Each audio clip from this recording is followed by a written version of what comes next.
Oi, gente, sejam bem-vindos a mais um podcast Fora de Sala, promovido pelo Projeto Estudantitude 2024. Eu sou Amy Caroline, aluna do segundo ano e coordenadora do Projeto Estudantitude do CEPIARI, juntamente com os professores Daniele Vieira e João Paulo Gonçalves. Estarei com você no podcast de hoje. E aí, galerinha, tudo bem? Eu sou a Taônia, do segundo ano. E hoje temos o prazer de apresentar o professor Edson Júnior.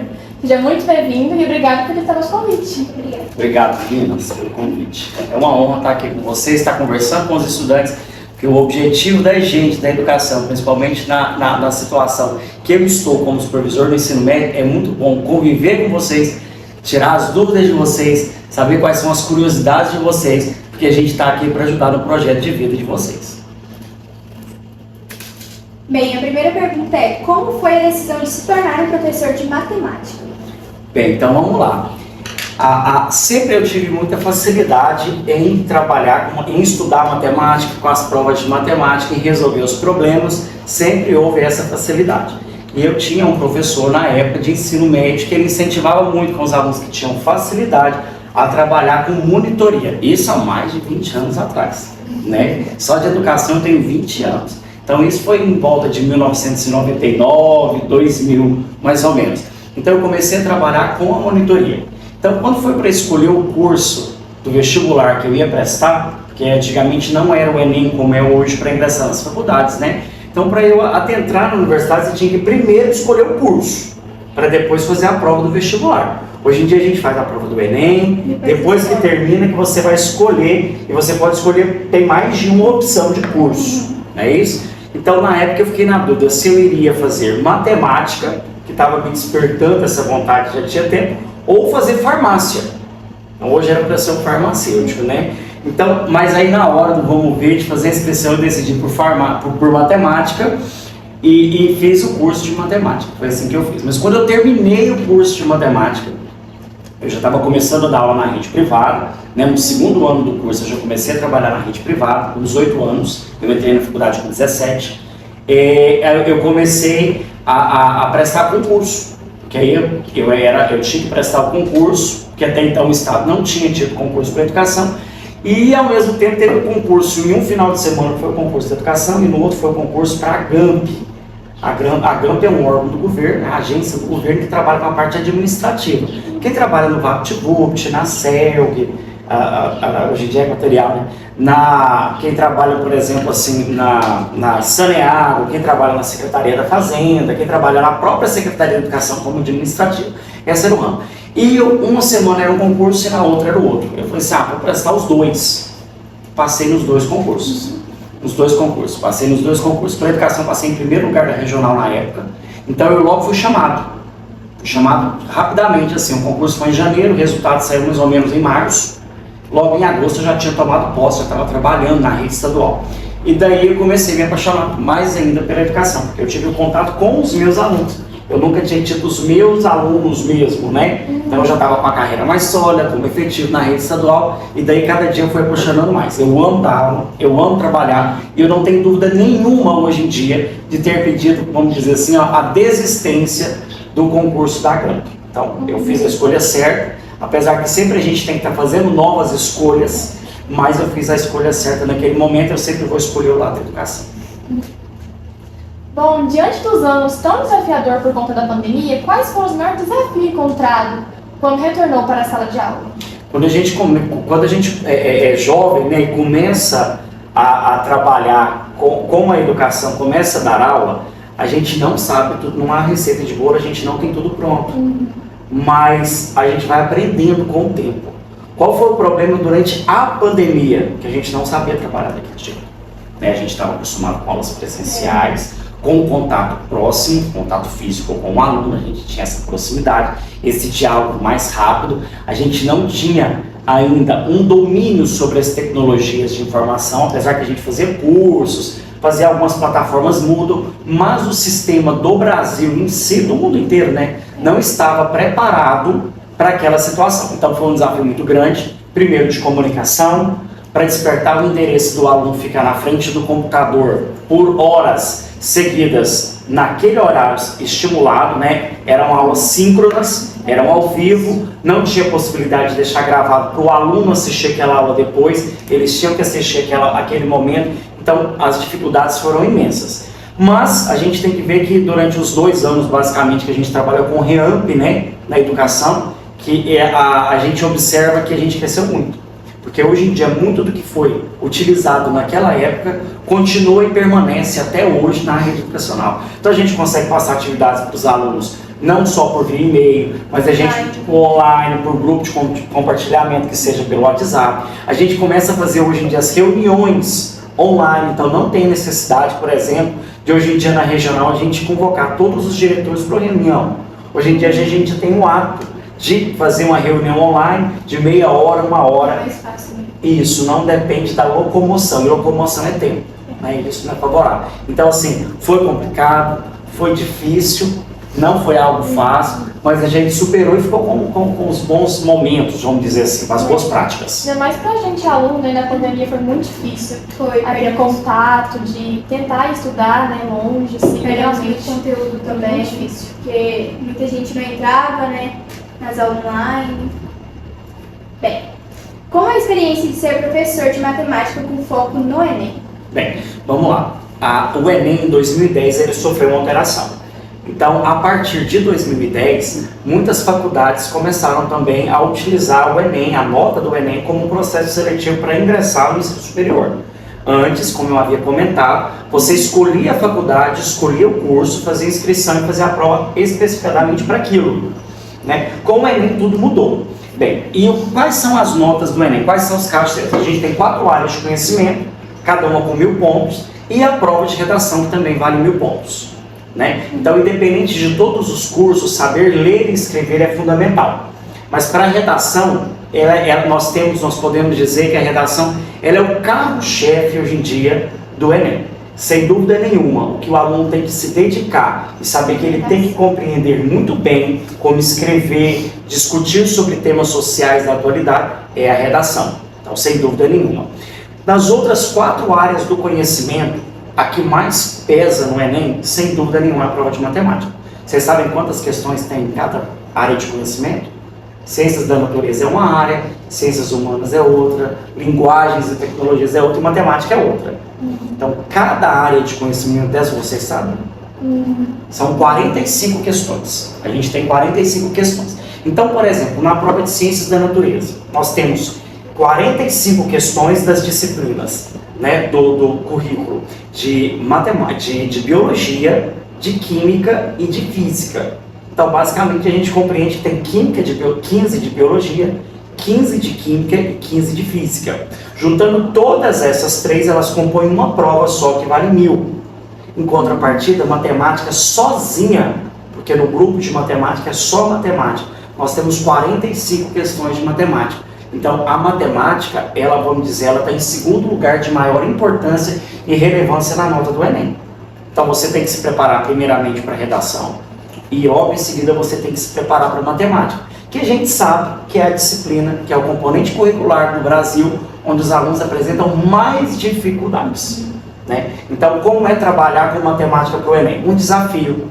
Mas, em contrapartida, tem um lado positivo, por ter um peso tão grande nos vestibulares das faculdades. Então, eu creio que, mesmo tendo a dificuldade, os alunos têm mais interesse, né? Claro que na escola é um pouco diferente, como, por exemplo, um curso de matemática, né? Mas os alunos em si têm mais interesse por matemática. Então, já como dica para todos os estudantes, né? Matemática é algo que tem que ser priorizado no estudo para fazer a preparação para o Exame Nacional do Ensino Médio. Quais são as diferentes relações entre a metodologia do ensino de matemática para o Enem? Bem, é o seguinte. Eu tenho há mais de 10 anos no curso preparatório de matemática para o Enem aqui na cidade. Então a gente trabalha de maneira específica com matemática e de maneira direcionada para o Exame Nacional do Ensino Médio. Na rede escolar, no nível do ensino médio, por exemplo, que é o que vocês estão, a gente tem o seguinte, a gente tem um currículo para ser cumprido e a gente tem várias habilidades e competências também que têm que ser desenvolvidas ao longo dos anos que vocês estão no ensino fundamental ou ensino médio. Quando a gente fala de Enem, a gente fala que a gente tem que cumprir com habilidades. O Enem avalia o aluno de acordo com a habilidade. Sempre foi assim. Mas a partir de 2010, isso tornou-se um pouco diferente para o Enem. As questões foram formuladas de maneiras diferentes. Eu fiz o Enem na minha época, mas ele não tinha um valor como ingresso para as faculdades. É mais importante. Hoje em dia, todas as faculdades adotam o Enem como inserção do aluno para o ensino superior e a gente vê a necessidade e a importância que o Enem tem, cobrando essas habilidades dentro da escola. Às vezes a gente tenta colocar como separado, né? Fala assim, não, o aluno vai fazer o preparatório para o Enem, ele tem que fazer o Enem porque na escola ele não aprende isso. Não, na verdade não é bem assim. Tudo se aprende na escola, só que é dividido de uma maneira didática diferente. Por exemplo, aqui a gente trabalha na escola, eu, professor de matemática, trabalho com progressão geométrica em um capítulo do livro, o próximo capítulo do livro, por exemplo, função exponencial, e outro capítulo do livro, por exemplo, juros compostos. Num preparatório para o Enem, a gente trabalha, a gente conversa com essas habilidades desses componentes curriculares todos ao mesmo tempo. PG é o mesmo que juros compostos. PG é o mesmo que função exponencial. Então esse é um diferencial quando você se prepara para o Enem. Você tem que compreender que a gente não pensa em, entre aspas, conteúdos. A gente pensa em habilidades. Como resolver tal problema envolvendo, por exemplo, modelagens, né, que são modelos matemáticos. Nem cita quais modelos matemáticos no Enem, mas a gente sabe quais são os modelos. Se eu falo que aquele problema se resolve por PG, provavelmente ele também se resolve por função exponencial, porque é a mesma coisa. Então esse é o diferencial da escola, dia a dia que o aluno vê, né, porque não é algo tão abrangente como um curso preparatório para o Enem. Né? Lá na específica, por exemplo, com os meus alunos, eu trabalho nesse foco. O aluno ter habilidade para resolver problemas, independente de qual conteúdo do livro didático seja. A gente tem, por exemplo, na matemática, né? A gente tem na matemática que a gente trabalha com razões e proporções. Mas isso a gente trabalha dentro de física. Porque a física é uma aplicação da matemática. Então, na verdade, o Enem cobra tudo junto e aqui na escola a gente trabalha de maneira fragmentada. Né? A gente está em processo de inovação do ensino médio, que é o novo ensino médio. Já começou a ser implantado o ano retrasado, o ano passado. Tivemos algumas alterações novamente para esse ano, tivemos que recuar, porque nós, professores, não estamos tão preparados para trabalhar com isso na escola ainda. Então a gente precisa de ter mais aperfeiçoamento, de mais formações também. Tá? Bem, enquanto professor, quais são os principais desafios para o incentivo ao interesse pela matemática e suas aplicações? Eu acho que a maior dificuldade que eu, enquanto professor de matemática, posso encontrar nos meus alunos não é nem o desinteresse por estudar em casa, porque isso eu acho que de maneira geral, sim, existe o desinteresse. Mas por que o aluno tem um desinteresse? Porque ele não entende, ele não consegue fazer sozinho, ele não consegue fazer. Por quê? Por causa da defasagem de conteúdo. Né? É muito comum um aluno chegar no ensino médio sem saber as operações básicas da matemática. Multiplicação, divisão, potências, raízes, adição, subtração. Então, assim, é algo que são, principalmente da multiplicação e divisão, é algo muito simples, que o aluno já deveria chegar com essa habilidade no ensino médio. Ele não chega com essa habilidade e se depara com determinados problemas na frente. Então, a cada vez ele vai acarretando mais problemas, tendo mais dificuldade, que gera um desinteresse. Então, o desinteresse é um estado, é uma situação que o aluno chega devido à dificuldade de conteúdos anteriores que ele possui. Certo? Bom, e vocês gostam de matemática? Não é, a gente gosta, né? Aprender muito assim. Apresenta um pouco de dificuldade. Querendo ou não, a gente tem dificuldade em algumas coisas, né? Algumas áreas. Certo. Sabemos que a interdisciplinaridade é fortemente trabalhada no CPIARI Rio Adão Filho. Você, como professor de matemática, quais são os diferentes tipos desse trabalho? Primeiramente, falando dos CPIs, né, os colégios de tempo de período integral, é muito curioso a gente falar porque a grade curricular de vocês é um pouco diferente, né? E a gente tem a presença dessa interdisciplinaridade dentro das próprias disciplinas. do currículo complementar de vocês. Então, assim, ó, isso já é um avanço. Mas mesmo acredito que um professor não tendo essa característica dentro da escola que ele trabalha, é de fundamental importância. Eu fazer associação de, por exemplo, eu estava falando de razão, proporção com cinemática na física. É completamente importante eu falar, por exemplo, sobre meia-vida atômica e ao mesmo tempo sobre função exponencial. Meia-vida atômica é de química, função exponencial é matemática. Então nós temos várias outras situações. Em geografia, por exemplo, a gente tem escalas cartográficas, que o professor de geografia tem muita dificuldade para ensinar aquilo, porque não é a área exata dele, né? Mas a gente tem isso dentro da matemática, razão, proporção, a gente tem escalas. Então é fundamental que as disciplinas se casem, que as disciplinas se conversem. Há mais de 500 anos atrás, a história conta que, por exemplo, não existia essa história de ter matemática, química, física. Não, você era um cientista, você estudava de todas as esferas juntas, não existia esse tipo de esfera separada. Newton, ao mesmo tempo que ele foi um grande matemático, ele era um grande físico, ele era um grande filósofo, entendeu? Ele envolvia todas as áreas da ciência, que é o estudo, né? Até porque química, física envolve matemática. Sim, muitos deles, na verdade, são até aplicações da matemática, né? A gente tem a matemática, tem aquela modelagem da matemática e aquela modelagem aplicada, como por exemplo, meia-vida de uma estrutura atômica, né? Qual que é a meia-vida? Já que a gente comentou aqui, eu acho super interessante descobrir há quanto tempo, por exemplo, aqueles restos mortais lá, os ossos, estão lá, há quanto tempo. Daqui dá pra gente calcular, datar, né? Coisas da pré-histórica, como dinossauros, ou quando foi encontrado determinado cadáver, e dessas situações. Né? Super interessante. Bem, quais conteúdos de matemática mais caem no Enem? Aí, para preparar para o Enem fica fácil, porque a gente falando de Enem, aí a gente pode pensar que tem estatística, é o conteúdo que mais cai na prova do Enem, porque envolve análise de gráficos, tanto é que na prova de redação a gente sempre tem 3 textos bases, né? E um deles sempre é um infográfico. Podem observar, todas as provas faz parte do modelo da prova, né, da formatação da prova, que um dos textos base é o infográfico, que é a análise de gráfico. Então, cai não só na prova de matemática, mas cai nas outras áreas do conhecimento.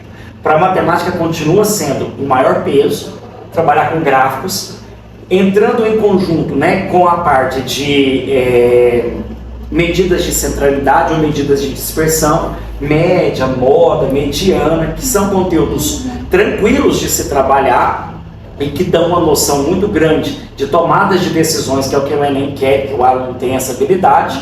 A gente tem também razão e proporção como carro-chefe, é um dos conteúdos que mais caem, onde aparece a regra de 3, por exemplo, aparece a porcentagem no meio delas, e também eu poderia dizer que geometria espacial e probabilidade. Né? Nossa, mas probabilidade cai muito no Enem? Sim, probabilidade cai muito no Enem. Por quê?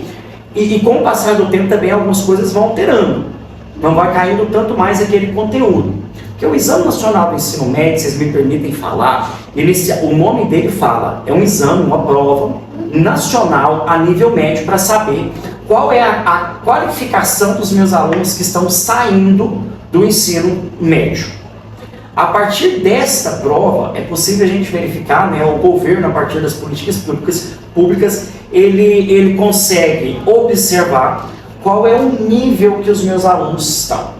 Os alunos estão saindo, por exemplo, com dificuldade em probabilidade. Então, criadas dentro dos órgãos públicos situações que favoreçam uma melhor capacitação até mesmo dos professores para melhorar o ensino naquela área. Então, um dos objetivos do Enem também é esse. Observou-se, você pode observar claramente nos 6 últimos anos, que vem sempre caindo probabilidade. E é devido a esse fato. Os alunos têm dificuldade em aprender, os professores, em alguns casos, têm dificuldade para ensinar. Então, é por isso que é um dos conteúdos que mais cai na prova do Enem. Análise combinatória e probabilidade, gráficos com estatística média, moda e mediana, e razão e proporção. São os conteúdos que mais caem. E como responder as questões de matemática no Enem? Aí sim, aí a gente já começa com estratégias, né? A gente tem que pensar em estratégias em como resolver uma prova. Quando eu falo da prova de linguagens, por exemplo, eu já vi muitos professores de preparatórias específicas darem a seguinte dica. Vá ao comando da questão, lá onde tem a pergunta, e depois leia o texto, porque você já vai ao texto sabendo qual é a pergunta, o que é que você precisa se focar mais no texto.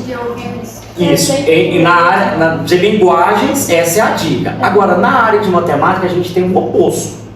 Você tem que começar pela primeira palavra da pergunta, lá do início, lá do texto. Só chegar no comando, na pergunta mesmo, a partir do momento que você tiver analisado toda a parte do texto interpretado, feito a leitura dos gráficos, se a questão tiver, ou a leitura das figuras geométricas. Somente após isso, compreender absolutamente, não pular essa fase, que você vai para o comando da pergunta. Então essa é a maior dica para resolver a questão do Enem. Agora, não significa que a primeira questão da prova de matemática é a questão que você tem que resolver.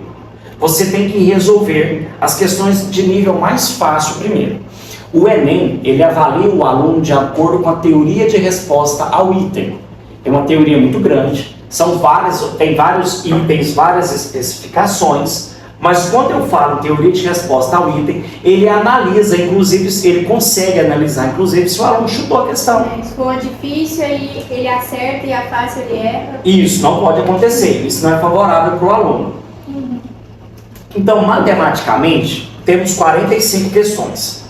A gente consegue compreender, então, que teríamos basicamente 15 questões de nível fácil, 15 questões de nível médio e 15 questões de nível difícil na prova do Enem, de acordo com o número de habilidades que cada questão dessa compõe. Por exemplo, uma questão de nível fácil seria uma questão que possui apenas uma habilidade. Você precisa saber apenas o que é probabilidade de aplicar. Não tem que trabalhar com simplificação de fração, uma regra de 3 simples, nada. Saber apenas a habilidade de calcular a probabilidade. Uma questão de nível médio trabalharia com probabilidade, por exemplo, e ao mesmo tempo trabalhar com o princípio fundamental da contagem. Então teríamos duas habilidades nessa questão, uma questão de nível médio. Uma questão de nível difícil, ela já é bem mais abrangente, ela apresenta mais habilidades numa mesma questão, mais conteúdos, como vocês diziam antigamente, né? Então tem uma função que trabalha com probabilidade, ao mesmo tempo princípio fundamental da contagem e ao mesmo tempo com o gráfico do primeiro grau. Por exemplo, então as questões que você deve resolver primeiro são as de nível fácil. Porque se você acerta a questão de nível difícil, mas erra fácil, a teoria de resposta ao item, o TRI, ele vai acusar que você chutou a questão de nível fácil. Porque como você conseguiu resolver probabilidade de uma questão de nível mais complexo, sendo que de nível básico você não conseguiu. Então jamais você pode ficar sem ler toda a prova de matemática. Lembrando que cada questão você tem, em média, 3 minutos e meio para responder. Então você não pode ficar mais, né, teoricamente, você não pode ficar mais de 3 minutos e meio na questão. Mas acontece que algumas questões você resolve em 1 minuto, que são as questões de nível mais fácil. 1 minuto e meio. Com isso você ganha uma margem de tempo que você pode utilizar nas questões de nível mais complexo, porque realmente existem questões que eu mesmo gasto um tempo de 10 minutos para resolver.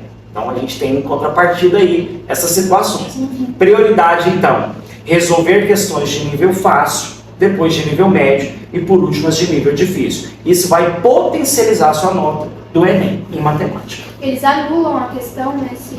Eles não chegam a anular, mas por exemplo, essa questão, vamos dar um valor aqui, se ela valeria 20 pontos de nível baixo, ela comparada com as outras, como ela errou as de nível mais fácil, talvez você ganhe uma pontuação de 8 pontos. Né? Anular eles não anulam, mas eles não veem esse nexo. Qual que é o importante? O que seria uma maneira de potencializar mais sua nota? Acertar a questão de nível fácil, médio e difícil que trabalha com o mesmo conteúdo. Nisso você faz a sua nota alavancar, porque a sua resolução da prova teve uma coerência para a teoria de resposta ao item.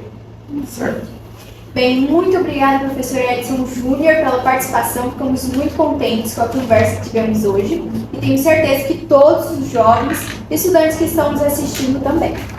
Agora eu deixo em aberto para você fazer as suas considerações finais. certinho? Tawane, né? E Emily. Meninas, obrigado pelo convite, foi muito bom estar aqui com vocês. Me coloco à disposição para estar com vocês, para conversar com vocês, para falar sobre SISU, sobre FIES, sobre ProUni, que é muito importante vocês também conhecerem esses programas, principalmente que vocês estão chegando à terceira série. Então eu agradeço essa oportunidade, me coloco à disposição de todos no preparatório de matemática também. Vá assistir uma aula gratuita para vocês entenderem o que é diferente e como a gente trabalha lá, ok? Tá bom. Abraço para vocês. Bom, obrigada mais uma vez, professor Edson Júnior, e obrigada a todos vocês que estão com a gente nesse podcast de hoje. Comenta, curte, compartilha e até o próximo podcast. Tchau!